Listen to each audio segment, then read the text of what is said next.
Hello viewers, তোমরা সবাই কেমন আছো? আশা করছি তোমরা সবাই অনেক ভালো আছো। আজকে আমি তোমাদেরকে আমার গণিত পঞ্চম শ্রেণীর 130, 131, 132 এবং 133 এই চারটে পৃষ্ঠা সুন্দর করে বুঝিয়ে সমাধান করে দেখাবো। তোমরা ভিডিওটা প্রথম থেকে শেষ পর্যন্ত মন দিয়ে দেখো, ঠিক আছে? এই 130 নম্বর পৃষ্ঠা থেকে আমরা একটা নতুন জিনিস শিখবো, ঠিক আছে? ভালো করে ভিডিওগুলো দেখো। আগের সমস্ত পৃষ্ঠাগুলো আমি অলরেডি সব সমাধান করেছি, সুন্দর করে বুঝিয়ে দিয়েছি। যে সমস্ত বন্ধুরা এখনও দেখোনি, আজকের ভিডিওর ডেসক্রিপশন বক্সে প্লেলিস্টের লিঙ্ক দেওয়া আছে, ওখানে ক্লিক করে ভিডিওগুলো দেখে নেবে। ভিডিও শুরু করার আগে তোমাদের কাছে ছোট্ট অনুরোধ, যারা এখন আমাদের এই চ্যানেলটাকে সাবস্ক্রাইব করোনি তারা প্লিজ চ্যানেলটাকে সাবস্ক্রাইব করে দিও, আর যারা সাবস্ক্রাইব করে রেখেছো তাদেরকে অসংখ্য অসংখ্য ধন্যবাদ। এখান থেকে কী বলছে, সারি ও স্তম্ভের সমান সংখ্যায় দাঁড়ায়। তাহলে সারি আর স্তম্ভ কি, এইটা সম্পর্কে আজকে আমরা একটু ভালো করে দেখব। বলছে আমরা আজ মাঠে বিভিন্ন সারিতে দাঁড়িয়ে নানা রকম সজ্জা তৈরি করব। আমার বন্ধুরা মাঠে এলোমেলোভাবে যেমন খুশি খেলছে। আমরা ঠিক করলাম যে কতগুলো দল গড়ে নতুন খেলা খেলবো। দেখলাম মাঠে 16 জন আছি। আমার বন্ধু রামু বলল, প্রথমে বর্গাকার দাঁড়াই, তারপর বিভিন্ন দল তৈরি করে। তাহলে দেখো বিভিন্ন দল তৈরি করছে বর্গাকার দাঁড়িয়ে। দেখো একদিকে দেখো স্তম্ভ আছে, একদিকে সারি। তাহলে স্তম্ভ বরাবর দুটো লাইন আছে, এবং সারি বরাবর 1, 2, 3, 4, 5, 6, 7, 8টা লাইন আছে, ঠিক আছে? তাহলে এইদিকে বলে স্তম্ভ, এইদিকে বলে সারি। তাহলে সারি বরাবর 8টি আছে, স্তম্ভ বরাবর 2টি লাইন আছে। তাহলে কত হলো? 8 দুগুণে 16 জন হয়ে গেল। এবার কি বলছে, দেখো রামু বললো সামনের দিকে প্রথম সারিতে 8 জন, কিন্তু পাশাপাশি প্রথম সারিতে যাকে আমরা স্তম্ভ বলি 2 জন। একটু আগে তোমাদের যেটা বললাম সেটা লেখা আছে। তাহলে তো বর্গাকারে দাঁড়াতে পারলাম না। বলছে তাহলে তো বর্গাকার দাঁড়াতে পারলাম না। বর্গাকার কখন হয়? যখন কি বর্গাকার কি প্রত্যেক 4টি বাহু দৈর্ঘ্য সমান হয়। তাহলে তো এটা বর্গাকার হলো না। এবার তো কী বলছে, কীভাবে সারি ও স্তম্ভ সমান সংখ্যায় দাঁড়াবো। বলছে এমনভাবে সাজাই। দেখো কেমনভাবে সাজিয়ে, দেখো এখানে দেখো স্তম্ভ বরাবর 2 করেছে, সারি বরাবর কী করেছে দেখো, মানে এখানে স্তম্ভ মানে এই যে এইরকম করে করেছে। দেখো এখানে দেখো স্তম্ভ বরাবর কটা করেছে, 1, 2, 3, 4, সারি বরাবর 1, 2, 3, 4, তাহলে 4 হলো, 4 4 16 হয়ে গেল। তাহলে 4টি বাহু দৈর্ঘ্য বর্গক্ষেত্র 4টি বাহু দৈর্ঘ্য সমান হয়ে গেল। তাহলে 4টি যেহেতু 4 দিকে সমান, তাহলে সেটা বর্গক্ষেত্র হয়ে গেলো। তাহলে বর্গক্ষেত্র সাজানো হয়ে গেল। এবার কী বলছে, তাই দৈর্ঘ্যের দিকে 4 জন ও প্রস্থের দিকে 4 জন দাঁড়িয়েছে। বলছে দৈর্ঘ্যের দিকে 4 জন, মানে এইটা দৈর্ঘ্যর প্রস্থের দিকে 4 জন দাঁড়িয়েছে। তাহলে মোট 4 16 জন হয়েছে। তাহলে এবার আমরা 4টি দলে ভাগ হয়ে গেলাম, প্রত্যেকে অনেকগুলো বোতাম নিয়ে নানা রকম বর্গ তৈরি করলাম। বলছে এবার তারা কি 4টি দলে ভাগ হয়ে গিয়ে প্রত্যেকে অনেকগুলো বোতাম নিয়ে নানা দলে ভাগ করছে। বলছি দেখো প্রথম দলে নিল 9টি বোতাম। তাহলে প্রথম দলে দেখো 9টি বোতাম। দেখো দৈর্ঘ্য স্তম্ভ বরাবর 3টি আছে, সারি বরাবর 3টি আছে। 3 থেকে 9 হয়। তাহলে সারিতে কটি আছে? সারিতে পেলাম 3টি বোতাম, স্তম্ভে পেলাম 3টি বোতাম। তাহলে কোন দিকে স্তম্ভ কোনটা সারি আমরা একটু আগে জেনে নিলাম। তাহলে এই দিকটাকে বলে স্তম্ভ আর এই দিকটাকে বলে সারি। তাহলে বর্গাকারে সাজাতে পেরেছি 9 সমান কি 3 গুণ 3। তাহলে দৈর্ঘ্য গুণ প্রস্থ, তাহলে 3 থেকে 9 হয়। তাহলে দ্বিতীয় দল 12টি বোতাম। তাহলে 12টি বলে দেখো স্তম্ভ কটা আছে, স্তম্ভে কোনটা, এই সারি কোনটা, এইদিকে সারি। তাহলে সারিতে কটা আছে? 3টে। তার সারিতে 3টি, স্তম্ভতে 1, 2, 3, 4, 4টি। তাহলে আবার তারপরটা দেখো সারিতে কটি আছে? সারিতে আছে 1, 2, 3, 4, 4টি, আর স্তম্ভে আছে 3টি।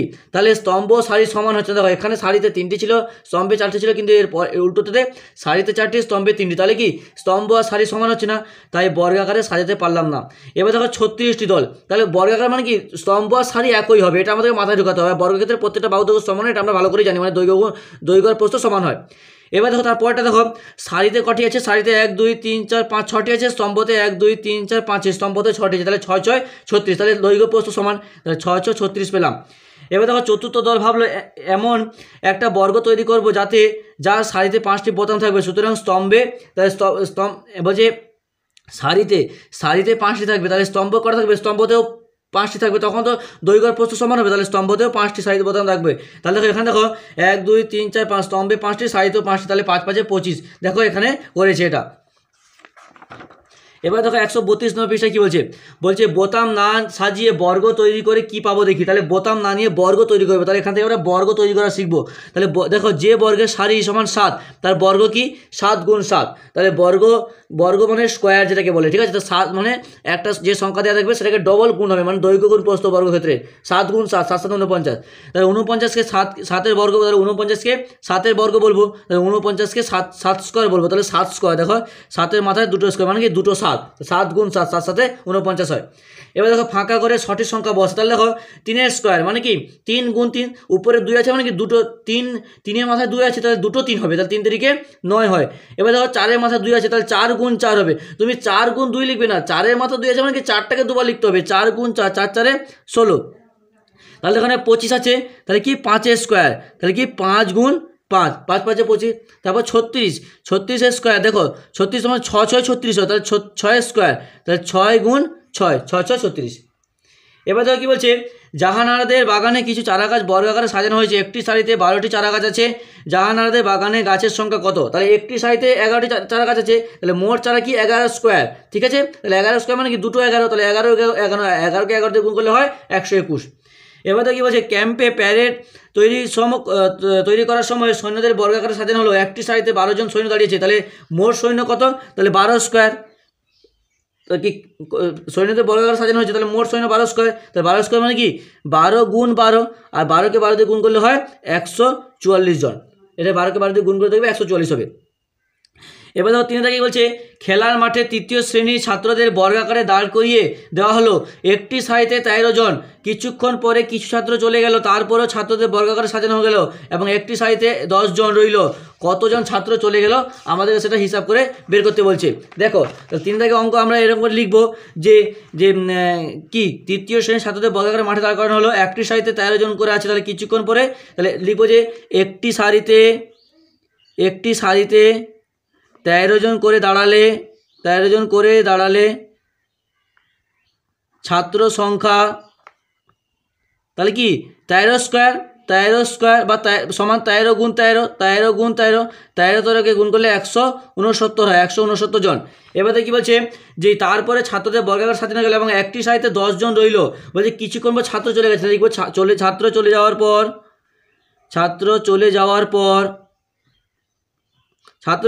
পর ছাত্রদের বর্গাকার একটি সারিতে 10 জন করে রইল, একটি সারিতে 10 জন করে থাকলে ছাত্র সংখ্যা তাহলে কি 10 গুণ 10, 10 স্কোয়ার মানে কি 10 গুণ 10, 10 কত হয় 100। তাহলে অতএব দিয়ে বলছে কতজন ছাত্র চলে গেল, তাহলে কি যতজন ছিল তত থেকে বিয়োগ করবো, তাহলে ছাত্র চলে গেল সমান কত ছিল 169 ছিল, সেখান থেকে 100 জন এখন আছে, তাহলে বিয়োগ করবো, তাহলে কত হয় 69 জন, তাহলে 69 জন ছাত্র চলে গেল। বুঝতে পেরেছ? এবার দেখো 133 নম্বর বিষয় কি বলছে শাহানারাদের কাছে 64টি বোতাম আছে, শাহানারা কি বর্গাকার সাজাতে পারবে? তাহলে বর্গাকার সাজাতে পারবে না, কি করে করবো, যে আগে উৎপাদকে ভেঙে নেবো। দেখো আগে উৎপাদকে ভেঙেছে, 64কে 32 দুগুণে 64, তারপর দেখো 32 16 দুগুণে 32, 16কে 8 দুগুণে 16, 8কে 4 দুগুণে 8, আর 4কে 2 দুগুণে 4, তাহলে 64 সময় আমরা কী পেলাম, এই দিকে এগুলো গুণ 2 2 2 2 2 2, তাহলে কত পেলাম, দেখো কটা 2 পেলাম, 8টা 2, তাহলে 8টা 2কে আমরা 2 দুগুণে 4, 4 দুগুণে 8, 8 গুণ 8 মানে 8 স্কোয়ার লিখতে পারি, দুটো 8 মানে 8 স্কোয়ার লিখতে পারি। তাহলে 64কে বর্গাকারে সাজানো যাবে একটি সারিতে 8টি বোতাম থাকবে, তাহলে 64কে বর্গাকারে সাজানো যাবে একটি সারিতে 8টি করে বোতাম থাকবে। এবারে কি হচ্ছে, মারিয়া কি 81টি বোতামকে বর্গাকার সাজাতে পারবে? যদি পারে তবে একটি সারিতে কতগুলো বোতাম পারবে, তাহলে দেখি। তাহলে আমরা দেখো ভাঙি 81, তাহলে 9 9 81 হয়। এবার দেখো 3 তেরিকে 9 হয়, 81কে প্রথমে 81কে যদি আমি ভাঙি, দেখো 3 27 81, দেখো 27কে 3 দিয়ে 7 3 21 21 27 3 7 3 21 21 3 6 7 8 81। এবার দেখো 3 লং 27, এবার দেখো 3 তেরিকে 9, 3 একে 3, 3 তেরিকে 9, এতটা পর্যন্ত থেকে যাবে। তাহলে আমরা 81 সমান দেখো একদিকে পেলাম কি পেলাম, যে তোমার 3 27 81 পেলাম।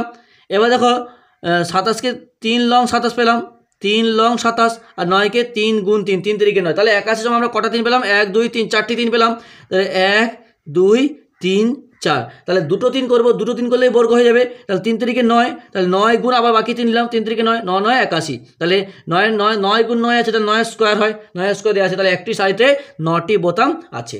বুঝতে পেরেছো? তাহলে এভাবে আমাদেরকে স্কোয়ারের অঙ্কগুলো করতে হবে। তাহলে আজকে এতটা থাক, পরের দিন আমরা পরে যে পেজটা আছে সেটা সমাধান করবো। ভিডিওটা একটা লাইক করে তোমার অন্যান্য বন্ধুদের মধ্যে শেয়ার করে দিও প্লিজ, কারণ তোমাদের একটা লাইক আমাকে পরবর্তীকালে আরও ভিডিও বানাতে উৎসাহিত করে তোলে।